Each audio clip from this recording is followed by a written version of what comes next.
ಆಕಾಶವಾಣಿ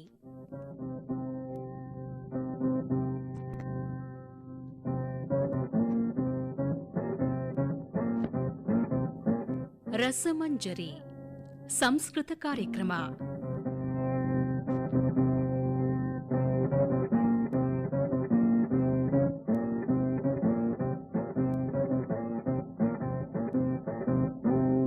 ಇಂದಿನ ರಸಮಂಜರಿ ಕಾರ್ಯಕ್ರಮದಲ್ಲಿ ನಿತ್ಯ ಜೀವನಕ್ಕೆ ಭಗವದ್ಗೀತೆಯ ಬೋಧೆ ಈ ವಿಷಯವಾಗಿ ಮಾತನಾಡುತ್ತಾರೆ ಡಾಕ್ಟರ್ ತಿರುಮಲ ಅವರು.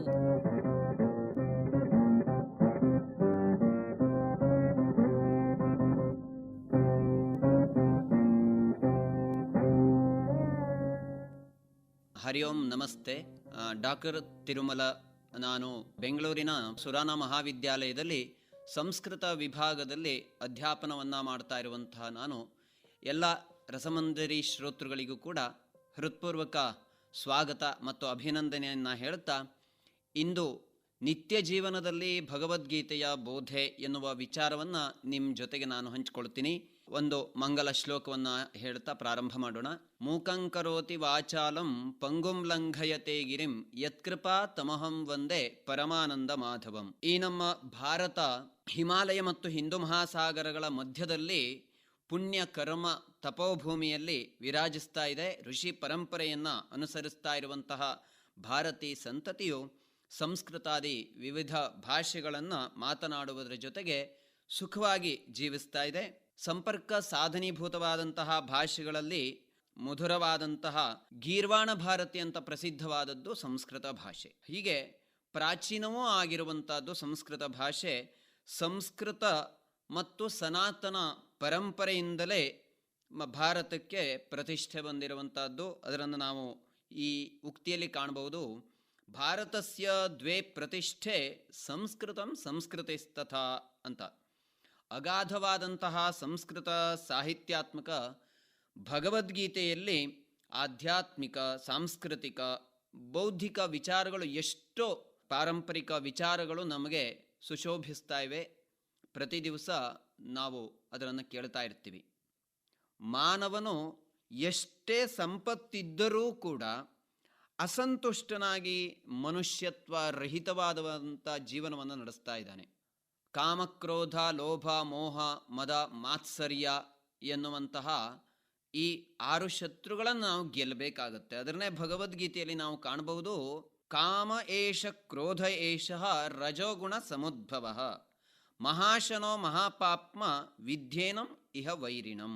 ಅಂದರೆ ಭಗವದ್ಗೀತೆಯ 3ನೇ ಅಧ್ಯಾಯದಲ್ಲಿ 37ನೇ ಶ್ಲೋಕದಲ್ಲಿ ಈ ವಿಚಾರ ಬರುವಂಥದ್ದು.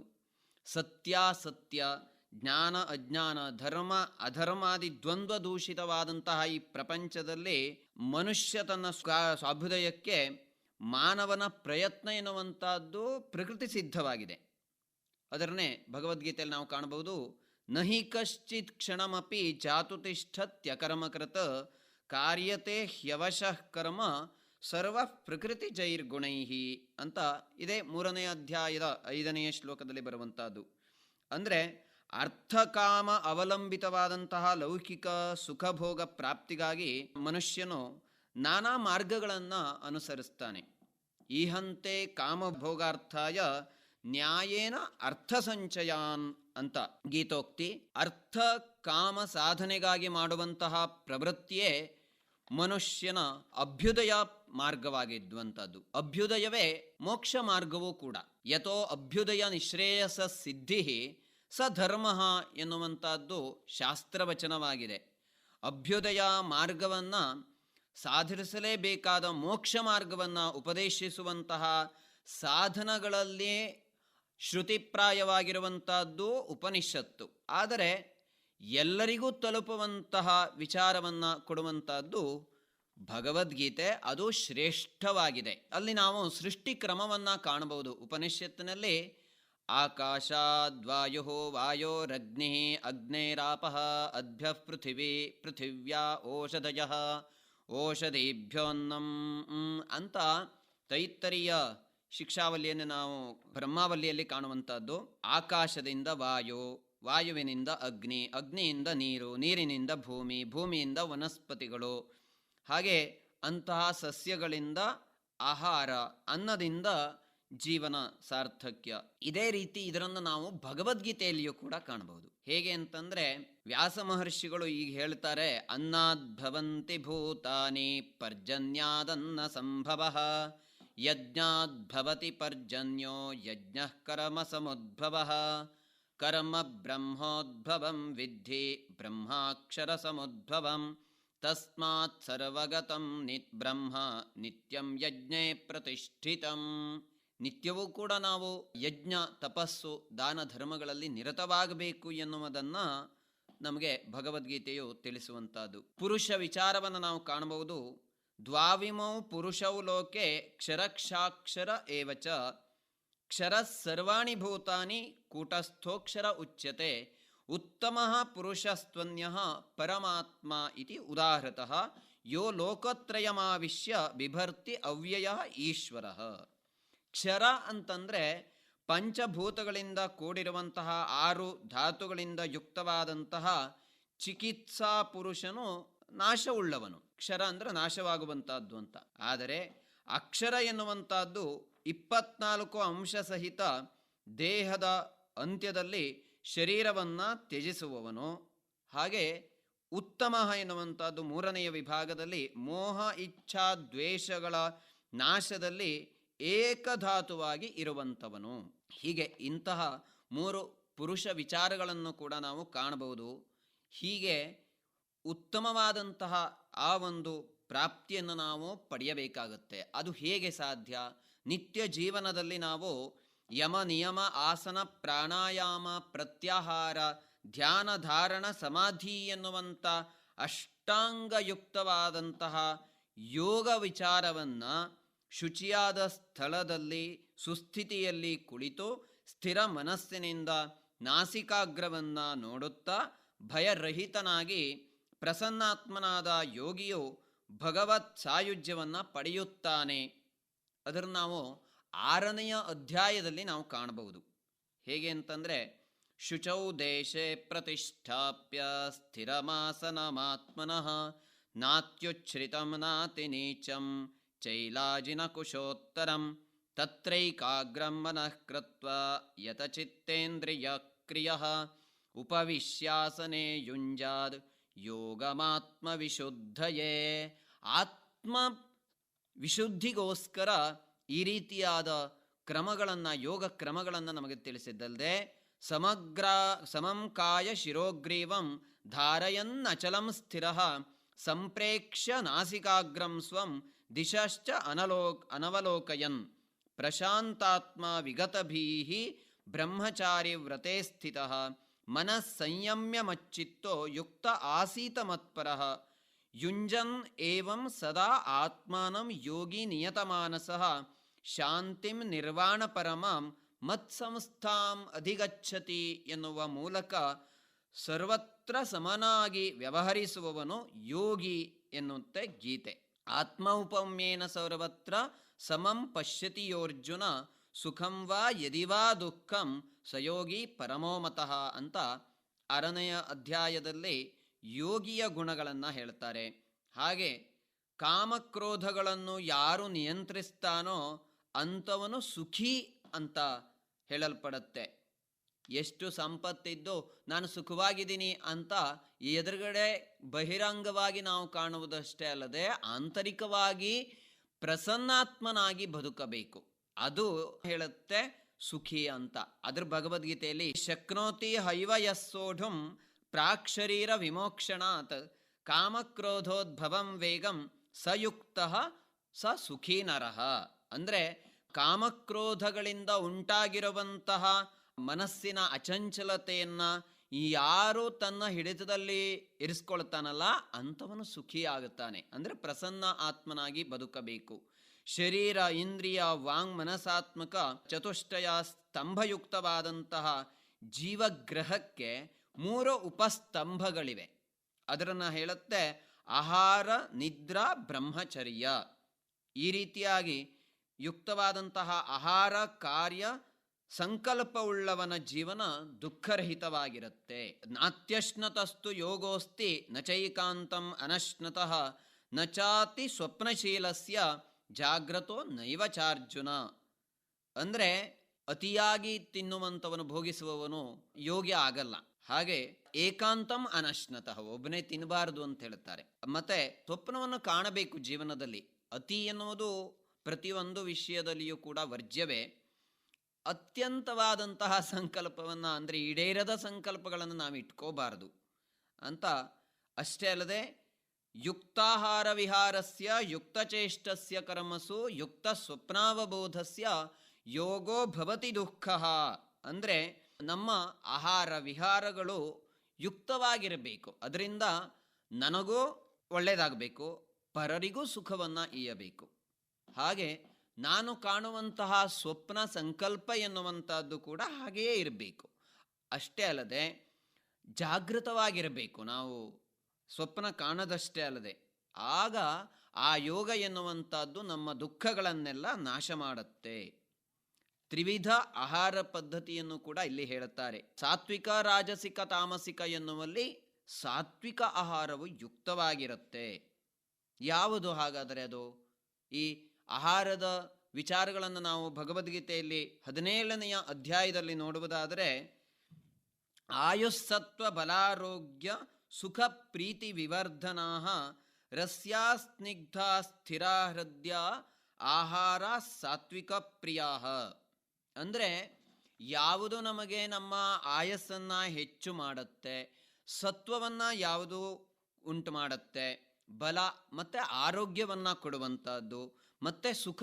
ಆ ಆಹಾರವನ್ನು ತಿಂದಾಗ ನನಗೆ ಆರಾಮನಿಸ್ಬೇಕು, ಅದು ಪ್ರೀತಿಯಾಗಿರಬೇಕು. ಪ್ರೀತಿಯನ್ನು ನಾವು ಪ್ರತಿಯೊಂದು ಜೀವಿಗಳಲ್ಲಿ ಆ ಪ್ರೀತಿಯನ್ನು, ಕರುಣಾಭಾವನೆಯನ್ನು ನಮ್ಮಲ್ಲಿ ಹೆಚ್ಚು ಮಾಡಬೇಕು. ಅದು ಹಾಗಿರುವಂಥದ್ದು ಮತ್ತು ಅತ್ಯಂತ ರುಚಿಕರವೂ ಆಗಿರಬೇಕು, ಮತ್ತು ಹೃದಯಕ್ಕೆ ಆನಂದವನ್ನು ನೀಡುವಂಥದ್ದು ಆ ಆಹಾರ ಎನ್ನುವಂಥದ್ದು ಸಾತ್ವಿಕವಾದ ಆಹಾರ. ಅಷ್ಟೇ ಅಲ್ಲದೆ ರಾಜಸಿಕ ಆಹಾರ ಯಾವುದಾಗಿರುತ್ತೆ ಅಂತ ನೋಡೋಕ್ಕೆ ಹೋದರೆ, ಕಟ್ವಾಂಬ್ಲ ಲವಣಾತ್ಯುಷ್ಣ ತೀಕ್ಷ್ಣ ರೂಕ್ಷ ವಿದಾಹಿನಃ ಆಹಾರ ರಾಜಸಸ್ಯೇಷ್ಟಾ ದುಃಖ ಶೋಕಾಮಯಪ್ರದಾಹ. ಅಂದರೆ ಅತ್ಯಂತ ಕಟುವಾಗಿರುವಂಥದ್ದು, ಆಮ್ಲಯುಕ್ತವಾಗಿ, ಹುಳಿ, ಆಮ್ಲ ಅಂದರೆ ಹುಳಿಯುಕ್ತವಾಗಿರುವಂಥದ್ದು, ಅತ್ಯಂತ ಉಪ್ಪು ಜಾಸ್ತಿಯಾಗಿ ಕೆಲವರಿಗೆ ಬೇಕಾಗತ್ತೆ. ಇದೆಲ್ಲ ವರ್ಜ್ಯ. ಅಂದರೆ ಸಾತ್ವಿಕದಲ್ಲಿ ವರ್ಜ್ಯ. ಆದರೆ ರಾಜಸಿಕ ಅದು ಅಂತ ಅನ್ಸ್ಕೊಳ್ಳುತ್ತೆ. ಅಂದರೆ ಹೆಚ್ಚು ಪರಿಶ್ರಮ ಪಡುವಂತಹ, ಸೀಮಾ ಭಾಗದಲ್ಲಿ ದೇಶವನ್ನು ಕಾಯುವಂತಹ ಅವರಿಗೆ ಶಕ್ತಿ ಬೇಕಾಗುತ್ತೆ, ಅವ್ರಿಗೆ ಬೇಕೋದು, ಅದಂಥವರಿಗೆ ವರ್ಜ್ಯ ಅಂತ ಆಗಲ್ಲ. ಹಾಗೆ ತಾಮಸಿಕ ಆಹಾರವನ್ನು ನಾವು ನೋಡೋಕೆ ಹೋದರೆ, ಯಾತಯಾಮಂ ಗತರಸಂ ಪೂತಿ ಪರ್ಯೂಷಿತಂಚ ಯತ್ ಉಚ್ಛಿಷ್ಟಮಪಿ ಚಾಮೇಧ್ಯಂ ಭೋಜನಂ ತಾಮಸ ಪ್ರಿಯಂ. ಇಲ್ಲಿ ಯಾತಯಾಮ, ಯಾಮ ಅಂದರೆ ಇಲ್ಲಿ ಒಂದು ದಿವಸಕ್ಕೆ 24 ಗಂಟೆಯಾದರೆ ಒಂದು ದಿವಸಕ್ಕೆ 8 ಯಾಮ ಇರುತ್ತೆ. ಯಾಮ ಅಂದರೆ 3 ಗಂಟೆಗಳಿಗೆ ಒಂದು ಯಾಮ. ಹೀಗೆ ನಾವು ಸಿದ್ಧಪಡಿಸಿರುವಂತಹ ಆಹಾರ ಎನ್ನುವಂಥದ್ದು 3 ಗಂಟೆ ಕಳೆದಿದೆ ಅಂತಂದರೆ ಅದು ತಾಮಸಿಕ ಗುಣಗಳನ್ನು ಹೊಂದಿರುತ್ತೆ. ಹಾಗಾಗಿ ಆಹಾರ ಎನ್ನುವಂಥದ್ದು ಅತ್ಯಂತ ಬಿಸಿಯಾದ ಆಹಾರ ಬಿಸಿಯಾಗಿಯೇ ಸ್ವೀಕರಿಸಬೇಕು, ತಣ್ಣನೆಯ ಆಹಾರವನ್ನು ತಣ್ಣನೆಯಾಗಿಯೇ ಸ್ವೀಕರಿಸಬೇಕು. ಹೀಗೆ ಬಹಳ ಕಾಲ ಕಳೆದಾಗ ಅದರಲ್ಲಿ ಅಣುವಿನ ಕಾರಣದಿಂದ ಅದು ಆಹಾರವನ್ನು ನಾಶ ಮಾಡುತ್ತೆ, ಆಹಾರದ ಸತ್ವವನ್ನು ಏನು ಮಾಡುತ್ತೆ, ನಾಶ ಮಾಡುತ್ತೆ. ಹಾಗಾಗಿ ಅದು ತಾಮಸಿಕ ಗುಣವನ್ನು ಹೊಂದಿ ಅದು ನಮಗೆ ಸುಖವನ್ನು ಕೊಡುವುದು ಆಗಿರಲ್ಲ. ಹಾಗಾಗಿ ಅಷ್ಟೇ ಅಲ್ಲದೆ ಇವಾಗಿನ ಆಧುನಿಕ ಪ್ರಪಂಚದ ಜೀವನದಲ್ಲಿ ನಾವು ಕಾಣ್ತೀವಿ, ಎಷ್ಟೋ ಜನ ಒಬ್ಬರು ತಿಂದಿದ್ದನ್ನು ಇನ್ನೊಬ್ಬರು ತಿಂತಾ ಇರ್ತಾರೆ. ಇದು ಉಚ್ಛಿಷ್ಟ ಭೋಜನ ಅಂತ, ಇದು ಯಾವತ್ತೂ ವರ್ಜ್ಯವೇ. ಹಾಗಾಗಿ ಇವು ಉದಾಹರಣೆಗೆ ನಾವ್ಯಾವುದಾದ್ರೂ ಕೂಡ ಸೇಬು ಅಥವಾ ಸೀಬೆಹಣ್ಣ ತಿಂತೀವಲ್ಲ, ಅದ್ರ ಕತ್ತರಿಸ್ಕೊಂಡು ತಿನ್ನಬೇಕು. ನಾನು ಕಚ್ಚಿರುವಂಥ ಆಹಾರವೇ ಅದರೊಳಗೆ ಅಣುವೀಕರಣ ಉಂಟಾಗಿ ಅದು ತಾಮಸಿಕ ಆಹಾರವಾಗುತ್ತೆ. ಹಾಗಾಗಿ ಇಂತಹ ಉಚ್ಛಿಷ್ಟವಾದ ಆಹಾರಗಳನ್ನು ಅದು ತಾಮಸಿಕ ಗುಣ ಹೊಂದಿರೋದ್ರಿಂದ ಇದು ನಿಶ್ಚಯವಾಗಿಯೂ ವರ್ಜ್ಯವೇ ಆಗಿದೆ. ಆದರೆ ಸಾತ್ವಿಕ ಗುಣಗಳನ್ನು ನಾವು ಬೆಳೆಸ್ಕೋಬೇಕು ಅಂತಾದರೆ ರಾಜಸಿಕ ಆಹಾರವನ್ನು ಕೂಡ ಅಲ್ಲಿ ಸ್ವಲ್ಪ ತ್ಯಜಿಸಬೇಕಾಗತ್ತೆ. ಯಾಕೆಂತ ಕೇಳಿದ್ರೆ ಜ್ಞಾನದಿಂದ ಮೋಕ್ಷ ಅಂತ ಹೇಳ್ತಾರೆ, ಜ್ಞಾನಾದೇವ ಕೈವಲ್ಯಂ. ಹಾಗಾಗಿ ನಮಗೆ ಶ್ರಮ ವಹಿಸುವುದಕ್ಕೆ ಶಕ್ತಿ ಬೇಕಾಗುತ್ತೆ. ಅದಕ್ಕೆ ಎಷ್ಟೋ ಆ ಒಂದು ರಾಜಸಿಕ ಗುಣ ಇರುವಂಥ ಆಹಾರ ಬೇಕೋ ಅಷ್ಟು ಸ್ವೀಕರಿಸಬೇಕು. ಆದರೆ ಅಧಿಕವಾದಂತಹ ಹುಳಿ ಆಮ್ಲಕಾರ ಇರುವಂಥದ್ದು ಎಂದಿಗೂ ವರ್ಜ್ಯವೇ ಆಗಿರುತ್ತೆ. ಅದು ಆರೋಗ್ಯವನ್ನು ನಾಶ ಮಾಡುತ್ತೆ. ಅದು ಅಧ್ಯಯನಕ್ಕೂ ಕೂಡ ದೂರ ಆಗುತ್ತೆ. ಆಗ ನಮಗೆ ಜ್ಞಾನದ ಪ್ರಾಪ್ತಿ ಎನ್ನುವಂಥದ್ದು ಕೂಡ ದೂರವಾಗಿ ಆ ಭಗವಂತನ ಒಂದು ಸಾಯುಜ್ಯ ಅಂದರೆ ಈ ಆತ್ಮ ಸಿದ್ಧಿ ಎನ್ನುವಂಥದ್ದು ನಮಗೆ ಆಗುವುದಕ್ಕೆ ಕಷ್ಟ ಆಗುತ್ತೆ. ಹಾಗಾಗಿ ನಾವು ಪ್ರತಿಯೊಂದು ಆಹಾರವನ್ನು, ಪ್ರತಿಯೊಂದು ಕಾರ್ಯವನ್ನು ಕೂಡ ಯಜ್ಞ ಎನ್ನುವ ರೂಪದಲ್ಲಿ ನಾವು ಸ್ವೀಕರಿಸಬೇಕಾಗತ್ತೆ. ಅದಕ್ಕೆ ಹೇಳುತ್ತಾರೆ, ಯಜ್ಞಶಿಷ್ಟಾಶಿನಸ್ಸಂತೋ ಮುಚ್ಚತೆ ಸರ್ವಕಿಲ್ಬಿಷೈ ಭುಂಜತೇತು ಅಘಂ ಪಾಪ ಯೇ ಪಚಂತಿ ಆತ್ಮಕಾರಣಾತ್. ಅಂದರೆ ಯಾರು ತನಗೋಸ್ಕರ ಆಹಾರವನ್ನು ಸಿದ್ಧಪಡಿಸ್ತಾನೋ ಅದು ಪಾಪ ಗುಣಗಳನ್ನು ಹೊಂದಿರುತ್ತೆ, ಅದು ಸುಖವನ್ನು ಕೊಡಲ್ಲ. ಮತ್ತಷ್ಟೇ ಅಲ್ಲದೆ ಆಹಾರವನ್ನು ಸಿದ್ಧಪಡಿಸುವುದು, ಆಹಾರವನ್ನು ಸ್ವೀಕರಿಸುವುದು ಯಜ್ಞಕ್ಕೆ ಸಮಾನ. ಅದು ಅನ್ನಯಜ್ಞ ಅಂತ ಹೇಳಲ್ಪಡುತ್ತೆ. ಯಜ್ಞಕ್ಕೆ ಸಮಾನ ಎನ್ನುವುದಕ್ಕಿಂತ ಅದು ಒಂದು ಯಜ್ಞವೇ ಆಗಿದೆ. ಹಾಗಾಗಿ ಆ ಯಜ್ಞದ ಭಾವನೆಯಲ್ಲಿ ನಾವು ಆಹಾರವನ್ನು ಸಿದ್ಧಪಡಿಸಿ ಯಜ್ಞ ಭಾವನೆಯಲ್ಲಿ ನಾವು ಆಹಾರವನ್ನು ಸ್ವೀಕರಿಸ್ತೀವಿ ಅಂತಾದರೆ ಅಲ್ಲಿ ಶುಚಿತ್ವ ಮತ್ತು ಆ ಒಂದು ಪ್ರೀತಿಯ ಗುಣ ಇವುಗಳು ಅದರೊಳಗೆ ಅಧಿಕವಾಗಿ ಅದು ನಮಗೆ ಸುಖವನ್ನು ಈಯುತ್ತೆ. ಹಾಗಾಗಿ ಅಂತಹ ಅನ್ನಯಜ್ಞ ಆಹಾರದ ಬಗ್ಗೆನೇ ಇಷ್ಟೆಲ್ಲ ಹೇಳುವಾಗ ನೋಡಿ, ಆಹಾರ ಯಾರೇ ಸಿದ್ಧಪಡಿಸಲಿ, ಯಾವುದೇ ಭಾವನೆಯಿಂದ ಸಿದ್ಧಪಡಿಸಲಿ, ಅನಿವಾರ್ಯದಲ್ಲಿ ನಾವು ಸ್ವೀಕರಿಸಬೇಕಾಗತ್ತೆ. ಆವಾಗ ನಾವು ನಮ್ಮ ಮನಸ್ಸನ್ನು ಪ್ರಸನ್ನವಾಗಿ ಇಟ್ಕೋಬೇಕು ಅಂತಾದರೆ ಆಗ ಅದಕ್ಕೂ ಒಂದು ಉದಾಹರಣೆ ಇದನ್ನು ಹೇಳಿದ್ದಾರೆ ಅಲ್ಲಿ. ಭೋಜನವನ್ನು ಭಗವದರ್ಪಣೆ ಯಜ್ಞ ಎನ್ನುವ ಭಾವನೆಯಲ್ಲಿ ಸ್ವೀಕರಿಸಬೇಕು ಅಂತಾದರೆ ಆವಾಗ ನಮ್ಮ ಸಂಸ್ಕೃತ ಸಾಹಿತ್ಯದಲ್ಲಿ ಮಂತ್ರ ಶ್ಲೋಕಗಳಿಗೇನು ಇದೇ ಇಲ್ಲ, ಅಭಾವವೇ ಇಲ್ಲ. ಅದು ಕೂಡ ಭಗವದ್ಗೀತೆಯಲ್ಲೇ ಹೇಳಿದ್ದಾರೆ. ನಾವು ಅದನ್ನು ಕಾಣ್ತೀವಿ, ಎಷ್ಟೋ ಜನ ನಾವು ಹೇಳ್ತೀವಿ ಅದರನ್ನು. ಅಹಂ ವೈಶ್ವಾನರೋ ಭೂತ್ವ ಪ್ರಾಣಿನಾಂ ದೇಹಮಾಶ್ರಿತಃ ಪ್ರಾಣಾಪಾನ ಸಮಾಯುಕ್ತ ಪಚಾಮಿ ಅನ್ನಂ ಚತುರ್ವಿಧಂ. ಎಂತಹ ಆಹಾರವೇ ಆಗಿರಲಿ, ಆಹಾರವನ್ನು ಸ್ವೀಕರಿಸುವ ಮನೋಭಾವನೆಯೂ ಕೂಡ ಶುದ್ಧವಾಗಿರಬೇಕು. ಆಗ ಆ ಭಗವಂತನ ಪ್ರಾರ್ಥನೆಯನ್ನು ಮಾಡುತ್ತಾ ನಾವು ಆಹಾರವನ್ನು ಸ್ವೀಕರಿಸಿದ್ವಿ ಅಂತಾದರೆ ಅದು ಭಗವದರ್ಪಣೆ ಆಗತ್ತಲ್ವಾ, ಅದು ಒಂದು ಯಜ್ಞಕ್ಕೆ ಸಮಾನವಾಗುತ್ತೆ. ಅಂತಹ ಆಹಾರ ಎನ್ನುವಂಥದ್ದು ನಮಗೆ ಸುಖವನ್ನು ಕೊಡುತ್ತೆ ಎನ್ನುವುದಂತೂ ಸ್ಪಷ್ಟವೇ. ಹಾಗೆ ನ ಕರ್ಮಣಾಮನಾರಂಭ ನೈಷ್ಕರ್ಮ್ಯಂ ಪುರುಷೋಷ್ಣುತೆ ನ ಚ ಸನ್ಯಸನಾದೇವ ಸಿದ್ಧಿಂ ಸಮತಿ ಗಚ್ಚತಿ ನಿಯತಂ ಕುರು ಕರ್ಮತ್ವಂ ಕರ್ಮಜ್ಯಾಯೋ ಹಿ ಅಕರ್ಮಣಃ ಶರೀರ ಯಾತ್ರಾಪಿಚತೆ ನ ಪ್ರಸಿದ್ಧೇದ ಅಕರ್ಮಣಃ. ಕರ್ಮ ಎಷ್ಟೋ ಇವೆ, ಆದರೆ ಧರ್ಮೋ ವಿಶ್ವಸ್ಯ ಜಗತಃ ಪ್ರತಿಷ್ಠಾ ಎನ್ನುವಂತೆ ಇಲ್ಲಿ ಧರ್ಮಕರ್ಮವನ್ನು ಅಂದರೆ ತನಗೂ ಪರರಿಗೂ ಹಿತವನ್ನು ಉಂಟು ಮಾಡುವಂಥದ್ದು ಧರ್ಮಕರ್ಮವಾಗಿರುತ್ತೆ. ಇಂತಹ ಕರ್ಮಗಳನ್ನು ನಾವು ಆಚರಿಸುತ್ತಾ ಮತ್ತೆ ಇನ್ನೂ ಎಷ್ಟೋ ಆಳವಾದ ಅಗಾಧವಾದಂತಹ ಆಧ್ಯಾತ್ಮಿಕ ಜ್ಞಾನವನ್ನು ಕೊಡುವಂಥದ್ದು ಭಗವದ್ಗೀತೆ. ಯದಿಹಾಸ್ತಿ ತನನ್ಯತ್ರ ಎನ್ನುವಂತೆ ಈ ಭಗವದ್ಗೀತೆಯಲ್ಲಿ ಇಲ್ಲದ ವಿಚಾರವೇ ಇಲ್ಲ. ಹಾಗಾಗಿ ನನಗೆ ಇಷ್ಟು ಸಮಯವನ್ನು ಕೊಟ್ಟಿರುವಂತಹ ಆಕಾಶವಾಣಿಗೆ ಮತ್ತು ನೀ ಕೇಳಿದಂಥ ನಿಮಗೆಲ್ಲರಿಗೂ ಕೂಡ ಹೃತ್ಪೂರ್ವಕ ಧನ್ಯವಾದಗಳನ್ನು ಸಮರ್ಪಿಸುತ್ತಾ ಇಂದಿಗೆ ನಾನು ಈ ಒಂದು ವಿಚಾರಕ್ಕೊಂದು ಪೂರ್ಣ ವಿರಾಮವನ್ನು ಇಡ್ತಾ ಇದ್ದೀನಿ. ಧನ್ಯವಾದ ಎಲ್ಲರಿಗೂ ಕೂಡ.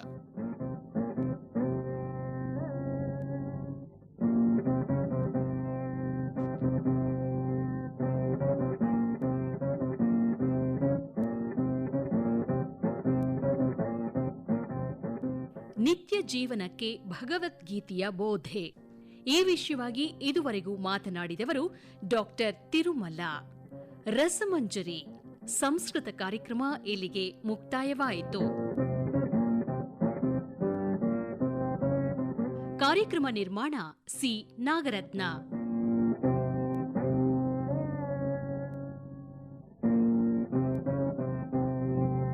ಇದು ಆಕಾಶವಾಣಿ ಬೆಂಗಳೂರು ಕೇಂದ್ರದ ಕೊಡುಗೆ.